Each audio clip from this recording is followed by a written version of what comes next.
All right, welcome to class. So we're super close to getting the 800 points. We're at 720. So today is worth 200. If you follow all expectations, participate, and work effectively, you'll more than likely get the reward. We have 2 classes already getting the reward. So today you'll be the 3rd one. On the agenda today, we'll review the objective, do a little bit of review with dominant and recessive alleles, phenotype, genotype, probability, and Punnett squares. We're doing a virtual lab on the laptops. That's why you have a laptop on your desk, 1 per pair. We'll do a check for understanding, an exit ticket. Then we're going to analyze the impact of Mendel today and do a quick closing. Sound good? Cool. Someone volunteer and raise their hand. Angel, thank you. We will be able to analyze the phenotypes and genotypes of offspring based on dominant and recessive traits on Punnett squares. Yep, so lots of things happening.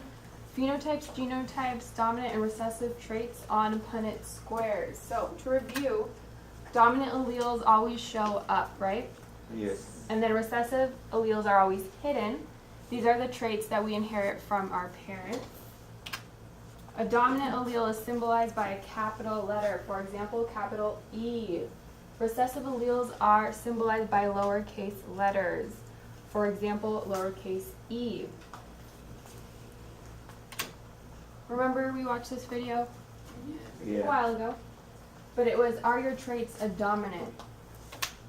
There are 2 kinds of traits, dominant and recessive.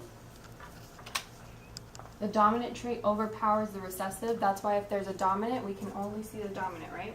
Yes. And then recessive are only shown when we have 2 recessive alleles, right? Mm-hmm. Very nice. All right. So we kind of decided which we were. Who can fold their right thumb over their left finger? Do it. Who folds their left thumb over their right? All right, so a few of you are dominant, and then the rest of us recessive. I'm recessive. Rolling your tongue. Who can roll their tongues?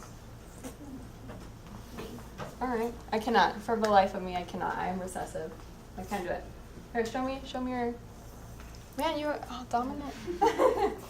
5 fingers is recessive. 6 fingers is the dominant, and then short is the dominant. Tall is the recessive trait. So those are the few traits.